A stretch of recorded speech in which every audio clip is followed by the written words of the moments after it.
veerand meie kogu riigieelarvest on see summa, mis läheb sotsiaalvaldkonda. No see on tõepoolest nii suur summa, et peaks vähemasti kord aastas sisse vaatama, näiteks Sotsiaalkindlustusamet, kuhu täpsemalt selline raha meil kulub. Kas see on siis ohvriabisse, kas see on pensionidesse või siis hoopis hooldekodudesse ja täna täpselt seda tehtigi. Kõige rohkem raha läheb pensionite, toetuste ja hüvitiste maksmiseks ehk et kui meie eelarve eelmisel aastal oli 4,7 miljardit, siis sellest 97,5% on juba seaduse poolt kaetud ehk et need on erinevad pensionid, perehüvitised, toetused.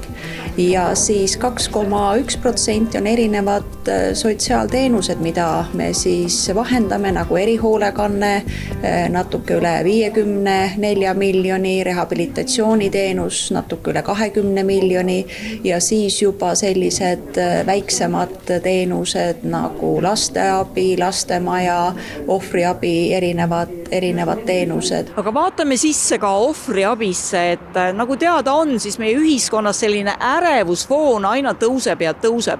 Inimesed ei saa hakkama enam oma vaimse tervisega, aga meil tuleb tegeleda ka petturluse ja küberründega ja täpselt selliste asjadega inimesed nüüd ohvriabisse pöörduvadki.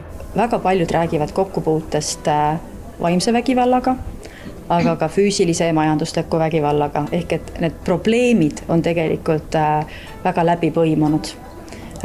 Teiseks, mida me ka näeme, et meieni hakkavad samamoodi jõudma rohkem kübervägivallaga seotud teemad, ehk et millega inimesed päris elus kokku puutuvad, siis seda abi nad tegelikult aina enam ka ju meie käest soovivad.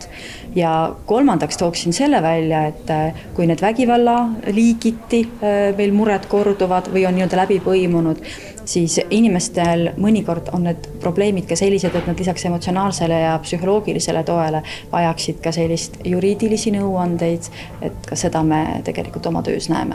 Sotsiaalkindlustusamet teeb ka järelevalvet, näiteks lastekaitsetöös olid erilise tähelepanu all hooldus- ja suhtlusõiguse vaidlused. Hooldekodudes pööratakse tähelepanu eelkõige teenuse nõuetele vastavusele.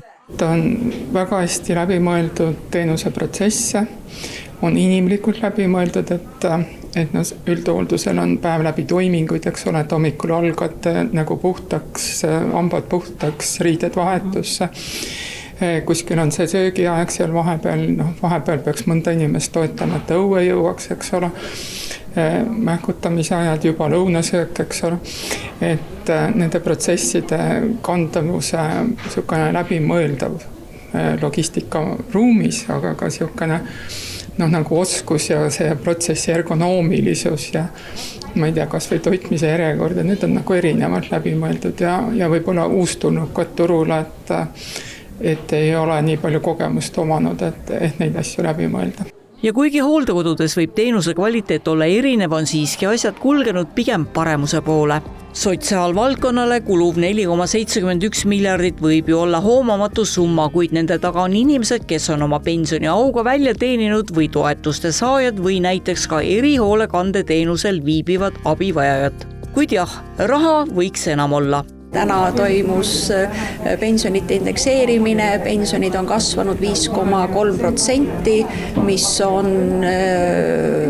märkimisväärne, aga kui me ju räägime sellest keskmisest pensionist, siis ju alati on nii-öelda ootus, et see raha oleks suurem.